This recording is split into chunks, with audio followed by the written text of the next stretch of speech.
Assalamualaikum warahmatullahi wabarakatuh. Saya Indarti dengan NIM 232111217 dari jurusan Hukum Ekonomi Syariah kelas 4F UIN Raden Mas Said Surakarta. Di sini saya akan menjelaskan sedikit tentang hukum dan masyarakat atau sosiologi hukum. Langsung saja, hukum dan masyarakat atau sosiologi hukum. Hukum adalah seperangkat norma yang mengatur kehidupan sosial dan mendapat pengakuan dari masyarakat serta negara. Sementara itu, masyarakat merupakan sekumpulan individu yang hidup bersama dan terikat oleh norma, termasuk hukum. Sosiologi hukum adalah cabang ilmu yang mempelajari hubungan timbal balik antara hukum dan masyarakat, termasuk bagaimana hukum lahir, diterapkan, dan berfungsi dalam kehidupan sosial. Selanjutnya, hukum dan kenyataan masyarakat. Dalam kenyataannya, hukum tidak selalu berjalan sesuai teks normatif. Ia dipengaruhi oleh struktur sosial, nilai budaya, dan dinamika kekuasaan. Sosiologi hukum menyoroti bagaimana hukum diterapkan dalam praktik dan bagaimana masyarakat meresponnya, termasuk adanya ketimpangan atau ketidakadilan dalam penerapan hukum. Selanjutnya, yuridis empiris dan yuridis normatif. Pendekatan yuridis normatif melihat hukum sebagai sistem norma yang harus ditaati dan dianalisis secara dogmatis. Sebaliknya, pendekatan yuridis empiris melihat hukum dari aspek pelaksanaannya di lapangan, berdasarkan observasi terhadap perilaku masyarakat dan aparat penegak hukum. Selanjutnya, mazhab pemikiran hukum atau positivisme. Mazhab positivisme hukum menganggap hukum sebagai produk negara yang sah dan harus ditaati terlepas dari nilai moral.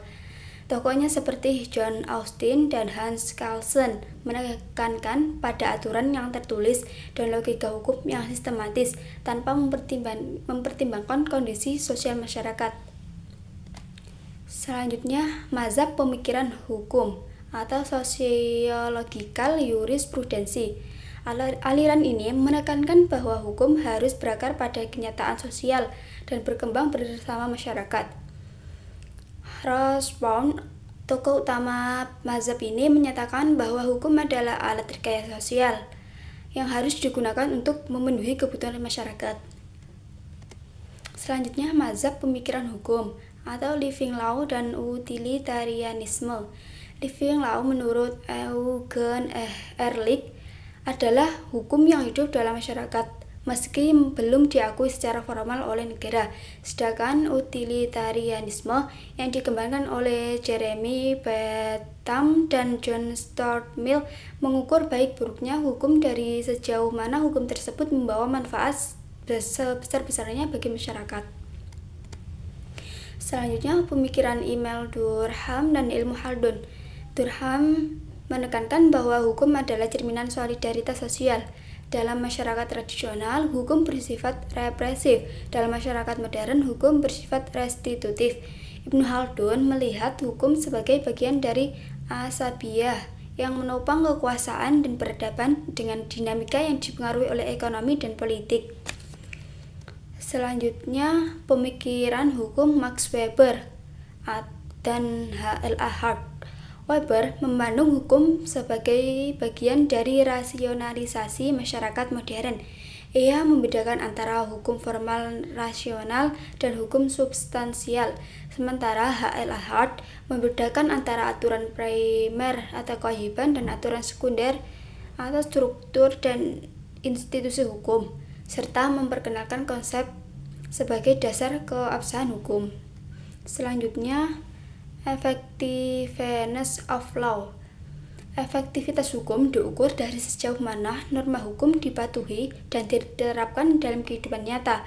Faktor-faktor yang mempengaruhi efektivitas hukum antara lain struktur sosial, budaya hukum, institusi penegak hukum, dan kepercayaan masyarakat terhadap sistem hukum. Selanjutnya, law and social control. Hukum berfungsi sebagai alat kontrol sosial untuk menjaga keteraturan. Ia bekerja sebagai dengan norma sosial lain seperti adat, agama, dan etika. Melalui sanksi, hukum membatasi perilaku yang menyimpang dan mendorong keteraturan sosial. Selanjutnya, legal pluralism. Legal pluralism adalah keadaan di mana lebih dari satu sistem hukum hidup berdampingan dalam satu wilayah. Misalnya hukum negara, hukum adat, dan hukum agama. Pendekatan ini penting dalam masyarakat majemuk seperti Indonesia, di mana berbagai sistem hukum memiliki legitimasi masing-masing. Selanjutnya yaitu progressive law. Hukum progresif dicetuskan oleh Satjipto Raharjo, menekankan bahwa hukum harus berpihak kepada keadilan substantif, bukan sekedar prosedur formal. Hukum dilihat sebagai alat untuk menciptakan keadilan sosial dan memperbaiki kehidupan masyarakat. Selanjutnya, Social Legal Studies. Social Legal Studies adalah pendekatan interdisipliner yang memadukan hukum dan ilmu sosial. Tujuannya untuk memahami hukum tidak hanya sebagai teks, tapi juga sebagai praktik sosial yang kompleks. Studi ini mencakup analisis terhadap budaya hukum, perilaku aparat, dan dinamika kekuasaan dalam penerapan hukum. Selanjutnya, pendekatan sosiologis dalam studi hukum Islam. Studi sosiologis terhadap hukum Islam menelaah bagaimana hukum Islam dijalankan dalam masyarakat Muslim. Ia mempertimbangkan pengaruh budaya lokal, kekuasaan, dan konteks sosial dalam penafsiran dan pelaksanaan hukum Islam. Pendekatan ini penting untuk memahami dinamika fikih di berbagai tempat dan zaman. Dan yang terakhir, kesimpulan. Sosiologi hukum memandang hukum sebagai bagian dari kehidupan sosial, bukan sekadar aturan tertulis.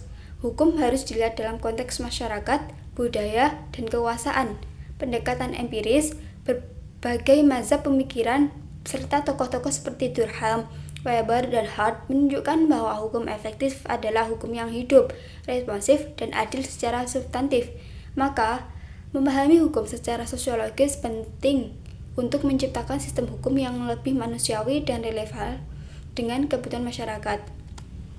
Terima kasih sedikit yang saya sampaikan. Wassalamualaikum warahmatullahi wabarakatuh.